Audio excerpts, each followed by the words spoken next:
Snapdragons, it is planting day. I'm so excited. We are getting at least as much of this as possible planted today because frankly, I'm sick of looking at it, and it's sink or swim time. If it gets cold at night, oh well, oh well. I've got leeks, I've got strawberries, there's sweet peas. So I'm going to get as much of it in the ground today as possible. And that's it. That's the vlog. I mean, maybe we'll do some other stuff. I don't know. I haven't decided yet. Okay, let's go garden.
All right, I am wiped out. I am exhausted, but we have planted. Got some spinach put in over here.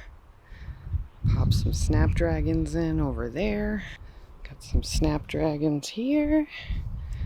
And then I alternated all around the bed, all around the edge, with snapdragons and alyssum. All different colors of it.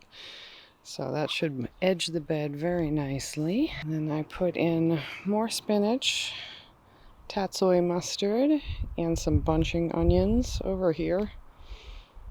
Hope you guys can't hear the podcast in my ear right now. I put a couple snapdragons in here. It's just basically walking around and popping things in wherever I could fit them that won't interrupt what I have planned for the rest of the space.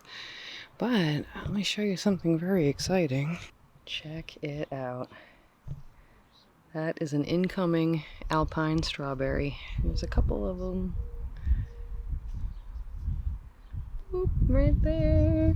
So planting these strawberries in these cement pavers, these were some of the first strawberries to pop up and come back to life. I don't know what it is about them being in the cinder blocks. I don't know if they get warmed up by the sun really fast or what it is, but they've done amazing, and they are officially the first flowering strawberries. Very exciting. I wish you guys could smell all these flowers. They smell so good.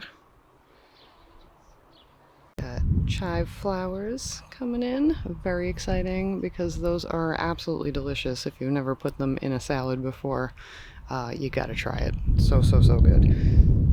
I mean, look at these. These are so cool.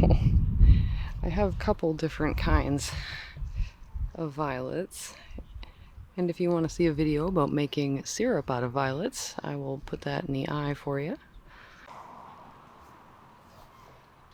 See some shiny new bees enjoying all of the living lawn. I don't know if you can see, but there's literally like 15 bees flying around over here. I'll never understand people that like perfect, pristine lawns when you can have something this beautiful. The terrible lighting is doing it no justice, but you'll have to trust me. I also put in, you can see them here, there, bunch over here. These are all the apricot foxgloves from Floret, and I kind of lined the fence with them. Those won't flower this year, but next year this whole back fence should be beautiful foxgloves. So hopefully that will work out. I just restrung the lights in the little high tunnel here. I'm going to do some work on this year, but it's probably going to wait until when it comes time to start growing for fall. I want to actually grow in this thing beyond the first frost, so that's probably the plan for this guy, just because I didn't have any money when I needed to get this covered. I needed to get a new, wider piece of plastic to cover it in. And that didn't work out in time for spring growing, but for now, it makes a nice little tool shed, clubhouse, place for me to stash the seedlings that have already been hardened off. Keeps them nice and toasty during the day and breaks most of the wind, so I have to do a little research on these artichokes. I just need to determine where I want to put them based on how big they're going to get and stuff like that. I don't know if they're going to flower. I did try to expose them to cool overnight weather for the last few weeks, so hopefully it was cool enough. I still have lots of foxgloves to play with too, so I'll have to decide where those are going. And then these are some bunching onions, which I planted about 10 bunches of them in the raised bed right there, just to get started. I hate planting onions. I'm gonna be honest with you, this is like my least favorite thing to put in the garden. I actually would like them to be a little bit bigger, just so that they pull out with the soil intact, because right now they just come out, you know, without that. I might come out here when it's nicer out to film this, but just in case I don't. Got some roses coming back in. This is lovage, which tastes like celery. It's a really cool herb, and it gets very, very tall, like crazy tall, like way taller than I thought it was going to get. I got some chives, and the thyme is coming in over there. There's more roses. And then I've got some cool allium bulbs coming up back here. So those will be fun. And I direct seeded a lot of poppies back here. Don't know if it will work. Didn't have any luck with that last year. I do much better with transplants. But with any luck, I have done enough to get them to germinate. All right, now I'm going to go inside and lay down and read my book for a little while, because your girl is exhausted, but very happy, because it's finally planting season. Oh my God. Hello friends. Okay, so it's about 2 weeks after that last clip that you just watched, and I have been working on the garden since, but it's been a lot of putting out fires according to size, so I didn't film too much, but you haven't missed a whole lot, and I will give you an updated gardening tour in the next vlog. But I wanted to stick a little seedling update at the end of this vlog so you guys could see where we're at going into May. So you can see I've not been posting the last few weeks, not handling the news in the world very well right now, but doing a little better this week. So I'm trying to get back in the swing of things. So I just wanted you guys to have a nice update before we get into the next vlog, which will pick up this week in May. All right, so right over here, we've got a few different kinds of Coleus. I think there's Wizard in here, Mighty Mosaic over there on the bottom right. Over here we have some Buplurum, or Buplurum, and that's like a really cool, like green looking flower. It's kind of used for a bouquet filler. I grew some last year, it was really cool. And this right here is Scabiosa, and I just started those a couple weeks back, so I've got to pinch them out. I'll probably go down to 1 plant per soil block, and then those might get potted up instead of going right outside. I have to check their temperature tolerance and stuff before I make any moves. Over here we've got a few pots of some seed dahlias. These might be the Floret Discovering Dahlias mix. It came with the Discovering Dahlias book when I ordered it. I also have some more over there. Those are also dahlias. And then these beautiful baby tomatoes over here. And you can see the difference in green between that tray there and this tray here, because I was not paying attention and I potted these up in my Pro Mix instead of the Ocean Forest that I usually pot up into. I usually use Pro Mix for my soil blocks, and then I pot up into the Ocean Forest or something like it, just because it's, you know, it's got nutrients and stuff in the soil, and the Pro Mix does not really. So those are a little yellowy because they've been depending on my watering fertilization, whereas these guys over here have had nice soil to transplant into. So that was my bad. I wasn't paying attention, but fortunately, I think those are the only ones I mixed up. So as for what we have in here, there are some paste tomatoes, there are some cherry tomatoes. I think I have a couple slicers in here. I'll give you guys a proper tomato and pepper tour once everything is transplanted. I still have a few things to get going. There's a couple Berkeley tie-dyes right there. And then these larger peppers over here are either habanadas or habaneros, so it's the heatless version of habaneros or regular habaneros over here.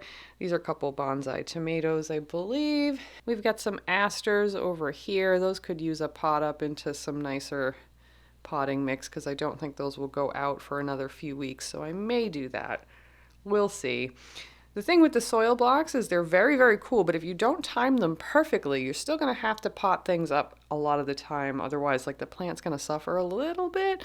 They do air prune the roots, so you're not going to have like a root bound issue, but I do find they start to slow down a bit after a while. And then when I've put them in these larger pots here, they perk right up and put a lot of growth on. So that's one bump I've found with these soil blocks. I'm still somewhat new to them, so we're working it out. Over there is some Sweet Annie. That's a really cool flower to make flower crowns out of, so that's kind of why I was trying to grow that. We'll see if it works out. I have a few loofah gourds in here, and there's a couple more up there. Got a little pot of catnip growing for the kitties. I believe this is rosemary back here, yes. A couple different kinds of rudbeckia. Those need to be watered. This is some amaranth that I'm trying to start indoors to see if that goes a little better than planting it directly, which did not go well for me last year, despite everyone assuring me that it was just so easy. Which is now the third year in a row that didn't work out. So this year we're going to try and do some soil blocks, and I'll probably eat a lot of these little sprouties. So there's some yarrow and feverfew right here. These are in mini soil blocks, so I need to come through here with large soil blocks and pop them in the little recessed hole there and pot those up and get those ready to go. Those probably should have been repotted about a week ago. Unfortunately, my cat decided to urinate in the bale of Pro Mix, so we're going to take that bale outside and fill a raised bed with it, and I'm going to get a new bale to bring in the house to do my soil blocks with. This happens every year. No matter what I do to hide it from them, they seem to always find it. It's just every year. So back over there are some more bonsai tomatoes, I believe. Those are zinnias in soil blocks, and those are coming up very nice. I'm going to have to go through and pick out the extra seedlings and stuff. More loofahs, like I said, and then up here we've got some more dahlias, and these are all peppers that have just been potted up. These, like I said, some of the soil blocks, you can see they're starting to put on their first true leaves right there. But I feel like they probably should have done that a couple weeks ago, and I think that that's just because they needed to be potted up into the better soil a little bit faster. So, like I always tell you guys, this is a work in progress. You're going to change your methods every year, and it's a lot of trial and error, at least for me. So back here, that's some meadow arnica back there. I'm growing that for medicinal purposes. Oh, this is a stray celery right here. Unfortunately, I'm an idiot and left the seedlings on the stairway, and Mike stepped on them last night, so I lost a few of my celery seedlings, which was completely my fault. So serves me right. And then back there are the forlorn begonias I have given up on. They just don't grow.